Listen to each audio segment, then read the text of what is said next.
Today I'm uncovering the hidden secrets of one of London's most stylish backstreets, where Jay-Z and Beyonce slip in, fashion royalty still lives upstairs, and Versace hangs out under the arches. This is an insider's guide to Bermondsey Street, full of style, stories and surprises. Come with me!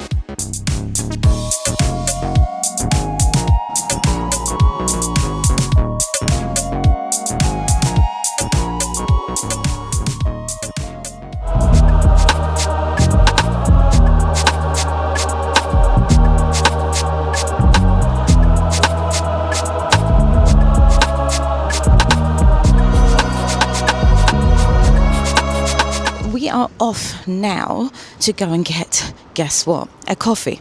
And I thought I would take you with me and just show you some of the hidden secrets, the backstreets and pop culture world of the backstreets of Bermondsey, because there are a lot of little known facts around here. And I thought it deserved a little bit of a spotlight. Just wanted to show you, if you are looking for a pastel door to take an Instagram shot, well, here you go. There's one in Bermondsey Square. All right, let's walk down the back streets of Bermondsey then and see what we can discover. Lots of pop culture, lots of art. Let's go. Okay, so there's a cemetery stroke park over there, and to my left is Watch House. Now, you may have heard in my previous blogs about the fact that Watch House actually started here, and this is why it's called Watch House. Lots of people trying to get past, by the way, and I am on a zebra crossing, so I need to slow my roll.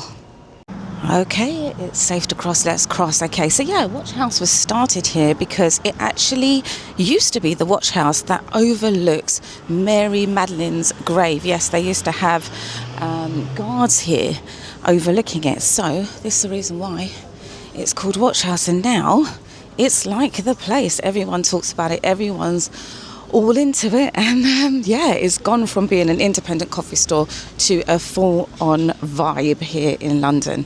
And actually, I think they've got them in New York now as well. This is basically the spot for artists. So you'll find a lot of filmmakers, a lot of artists. Here you go. So St. Mary Magdalene, and this is the church. And yes, this is where her grave is said to have been. Lots of kind of restaurants and bars down here. So this is like a spot that is like, if you know, more like locals come, less tourists, even though it's right next to Tower Bridge. And I'm going to take you with me and show you all the little secret gems and all the little places and spaces that you need to know about. And definitely we need to get a coffee. In my Shoreditch vlog, and if you haven't seen it, do check it out, I talk about kind of all the street art and all the cinematic moments around Shoreditch. But actually, you'll find cinematic moments in a lot of places in London. It's kind of an oldie worldy vibe. If you're looking for a place to take lots of kind of cool photos maybe, then this is the spot. All right, so first stop is this grandiose but minimal looking building. Yes, it's the White Cube. And this has been the spot for many a celebrity sighting. Beyonce and Jay-Z have come to visit here. Lots and lots of music artists, film people, all sorts of celebs have been to the White Cube. And reason being is that it's where you will see some of the coolest artists. We're talking Damien Hirst, we're talking Tracy Emin, those types that kind of have, sort of edgy art, I would say. We have been given permission to actually film in here, so I'm going to show you exactly what it's like inside the White Cube. First impressions, it is gorgeous in here, absolutely gorgeous, stunning. What a place to visit. And guess what? You can walk straight in. Like, there is no ticket price to pay to come and see all this art. You can just come and experience it totally for free. These spaces are absolutely incredible. I have to say, everybody goes to the Tate. That's kind of the popular one. And people seem to forget about the White Cube. And what a nice way to spend the morning when you're going to grab a coffee. Coming over and seeing all of this art.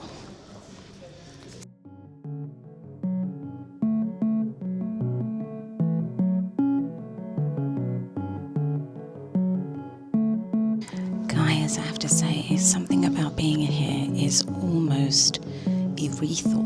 Like, it feels incredible in here. It's very silent, very reverent in here, almost like I'm in a church. And the art is just incredible. Like, if you're into your art and you're looking for free spaces to go in London, you're looking to step out and stand out, I recommend coming to the White Cube.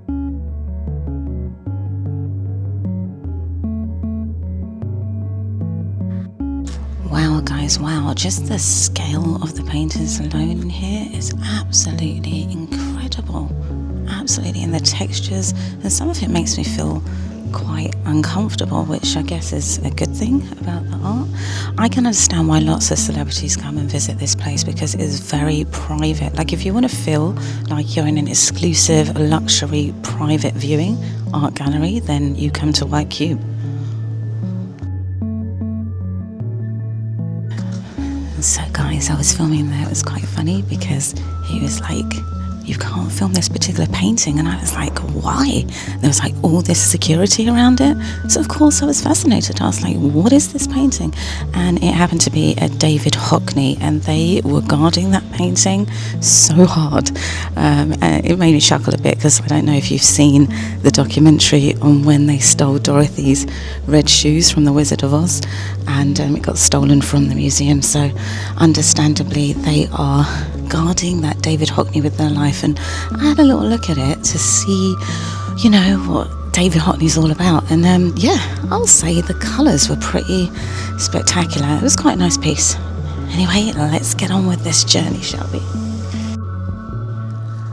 And just opposite White Cube is a pretty famous little coffee shop with a very cheeky name, which we are going to visit now, because guess what? I need a coffee. So I'm just going to leave you to read the name of this coffee shop. You see it right there? Let's get one of these coffees. You're going to say it like that. Let's get one of these coffees. And see what they're like. I believe this place has been here since 1999. And they actually started in Brick Lane, which speaks to the fact of when I was saying about how coffee started in Shoreditch.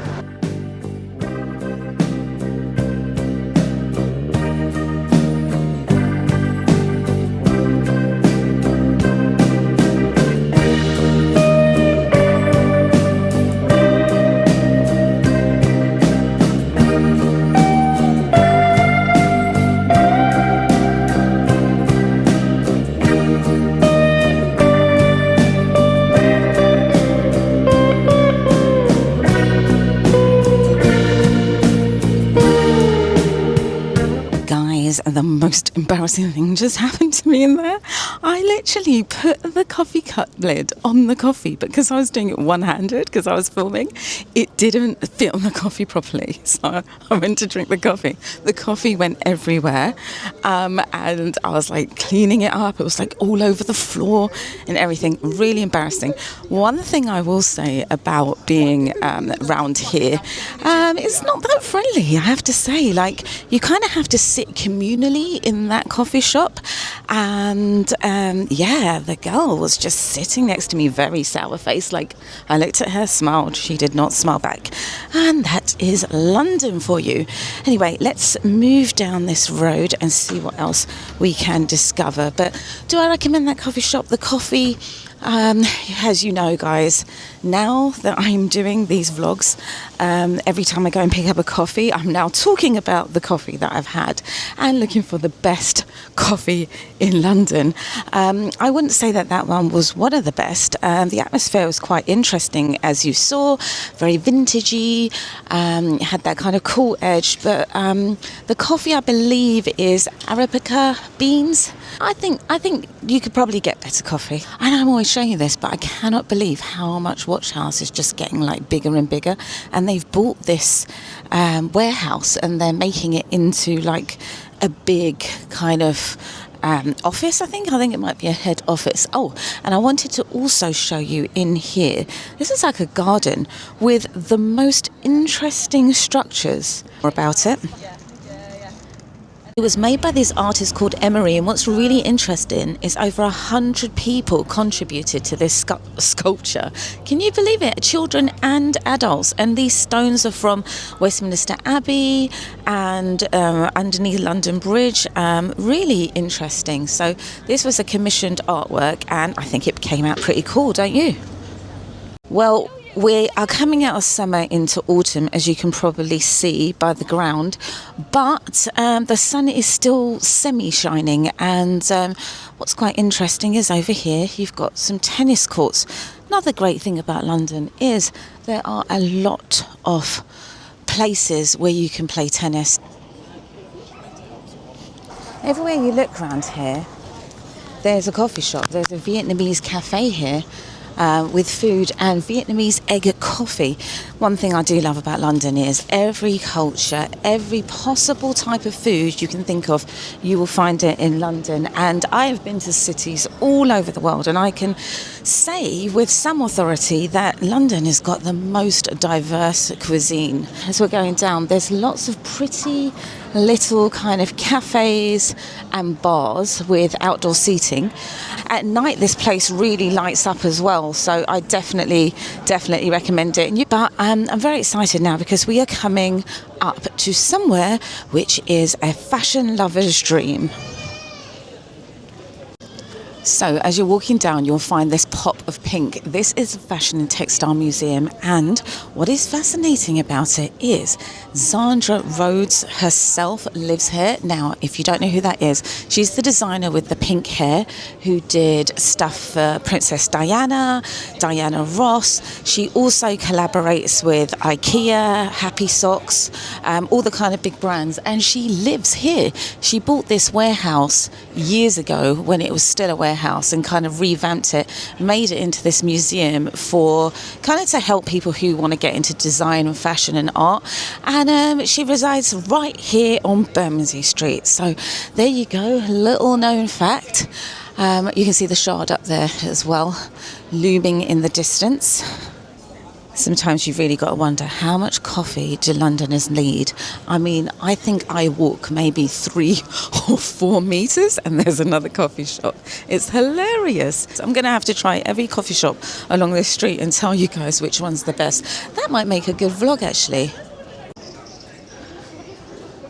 Look at this. This is like some cool little workspaces in these little yards. And by the way, you might see here, like, this one here is called Wool Yard, if you can see that. And the streets around here are called like Tanner Street, Leather Market, all these kind of words. I think there's a Sheep Street somewhere. And the reason being is because around here used to house all the leather. So all the cow hides used to be kind of treated around here, which is why this is such a place for kind of fashion lovers. And apparently they say the streets used to stink of leather. My thing is, I absolutely love the smell of leather. So I think back then I would have like literally just come here just to like smell it. Gosh, it is getting so busy here. I've been meaning to try this Casa Amigos. I think the reason why is because at night it really is popping. It's like there's not much going on now, right? But there's like security guards outside usually and loads of music. And I have looked at the menu before and it looked pretty interesting. It's like pizza, burgers, you know, like that kind of food, like nachos and stuff. The kind of food that you kind of grab with all of your friends and just come and sit and vibe. But it's like a little garden in there, so I must check it out at some point. So as we've been walking, we have seen glimpses of it, but there is the Shard in all of its glory. A kind of strange thing to be seeing amongst all of this brick and kind of old world London. You know, wherever I go, I talk to you about how people are, like generally how the vibe of the place is. And I have to say that round here, and I'm very disappointed to say because I do love it round here, but the people are super unfriendly. Like 3 people have bumped into me since I've been doing this vlog, and not one person has said sorry. They're just sat there with their sunglasses on, just with these sour faces. Don't know why they're so miserable today. It's a beautiful sunny day, and as I have said to you guys before, I am a born and bred Londoner. I don't know why we are like this here. Like, I honestly don't. Like, I'm not like this. So, you know, it's nothing to do with kind of being jaded or like being here for too long and becoming miserable. Just don't get it. Anyway, I'm just coming here to the little vintagey spot that they have, because I just want to show you that just like Shoreditch, you can come to a market on a Saturday morning, it is, and enjoy lots and lots of vintage, exclusive and interesting pieces, hopefully for a good price as well.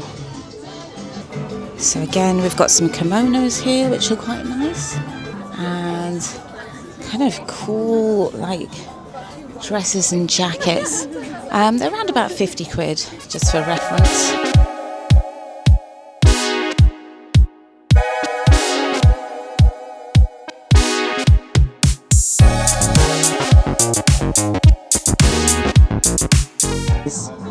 They're so soft.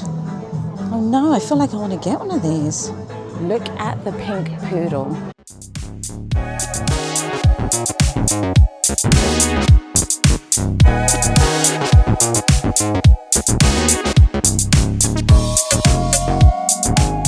You know, I just came round here to grab a coffee. I wasn't planning on shopping, but honestly, I've seen like 3 things that I want. Look at these vintage cameras. Wow, I wonder how much. Oh my gosh, look, they've got, is that a Super 8? Wow, this is a camera lover's dream.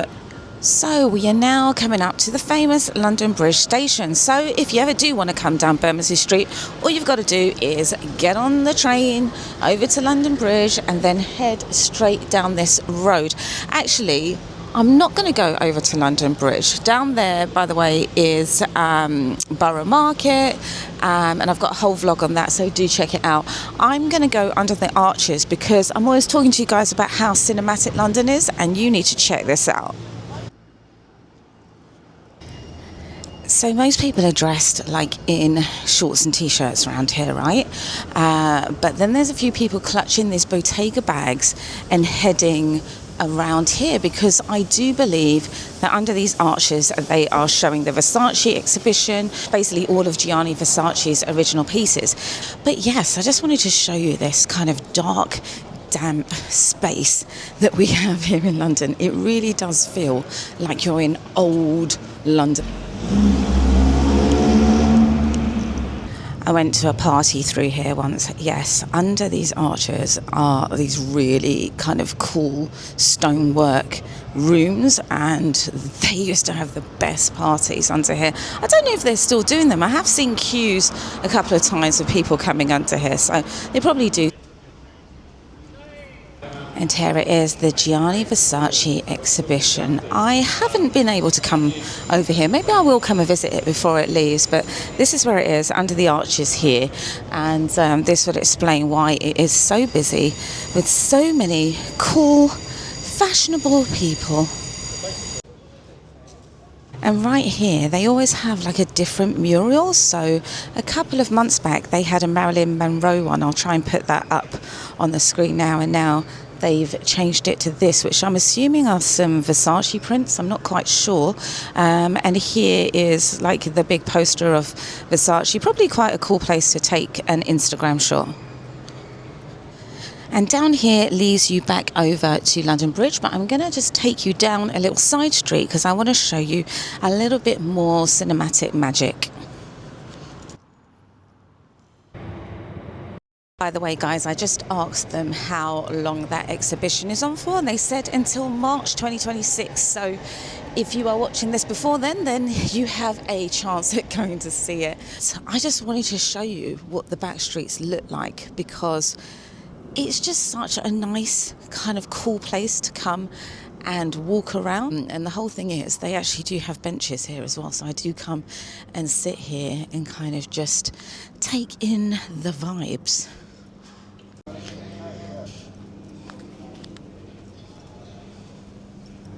So yeah, you can sit right here peacefully and have a little moment to yourself.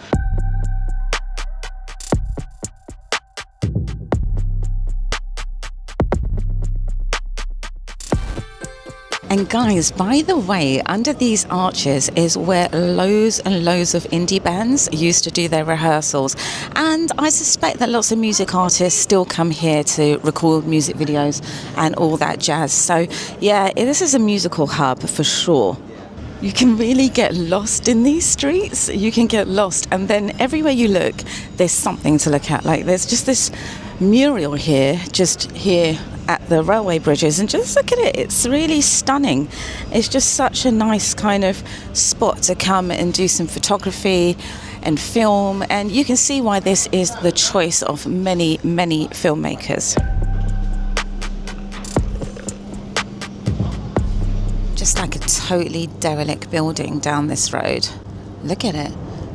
And as the plane goes by, again, it's really cinematic. So you can understand why this is a place of choice for many filmmakers, including, of course, Guy Ritchie, who I've mentioned before. But they did shoot Bridget Jones's Diary around London Bridge as well. And I will show you where she came out famously in her pajamas and did that run in another vlog. So do subscribe if you haven't already. Join us over here, the people who love to step out and stand out. Okay, I'm going for it now. So I'm going to go under another one of these tunnels just to show you. And this one's a little bit shorter, still feels just as damp and dingy under here.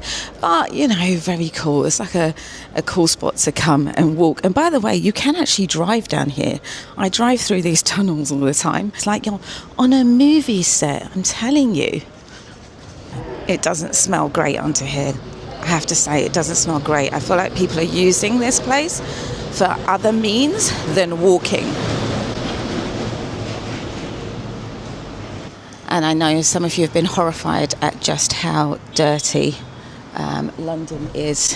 Yeah, there is rubbish on the streets, along with a lot of other things. I mean, they try and keep it clean around this sort of area, especially because the Shard's here and you've got all this luxury.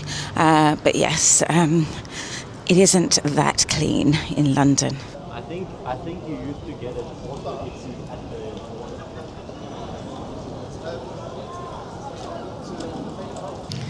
And yes, I'm really going to say that. I am going to say that about London. Listen, this is my home. I love it. I absolutely love London. But as every Londoner knows, there are so many bad points to living in London. And that's the really strange oxymoron about this place. There's so many bad points to live in here, and yet we still love it. So yes, I do love London. Even though it's dirty, even though it's smelly, I love it. If you get it, you get it. Shall we have a very quick look and see if we want to buy any properties around here? So 625,000, 900,000 there for 2 bedrooms, 2 bathrooms. And we've got a 3-bedroom here for just under £1 million, with only 1 bathroom. Gosh, and it looks a little bit small, doesn't it? Can we go bigger? Can we go? Oh, yes, we can. Here we go. Here's one for 1.395, 2 bedrooms, 1 reception and 2 bathrooms. Yes, that's what we're looking for. We want 2 bathrooms. Okay, so that's about what you would expect to spend. Oh, there's one here for 420,000. It's a 1 bed. But if you're in the market, there you go.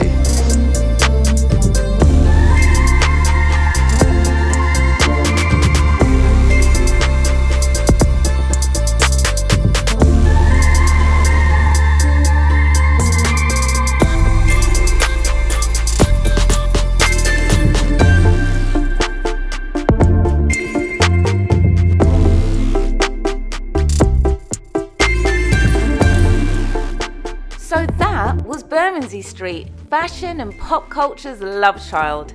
And if you enjoyed looking around London with me, you're gonna love this channel. Every week I uncover the cool and elevated side of London with luxury hotel and restaurant reviews, high-end shopping guides and city escapes. This is your insider's guide to the city. So come with me, join the in crowd, hit subscribe, tap the bell and share it with your friends, because when we step out, we stand out. I'll see you in the next one. Bye for now.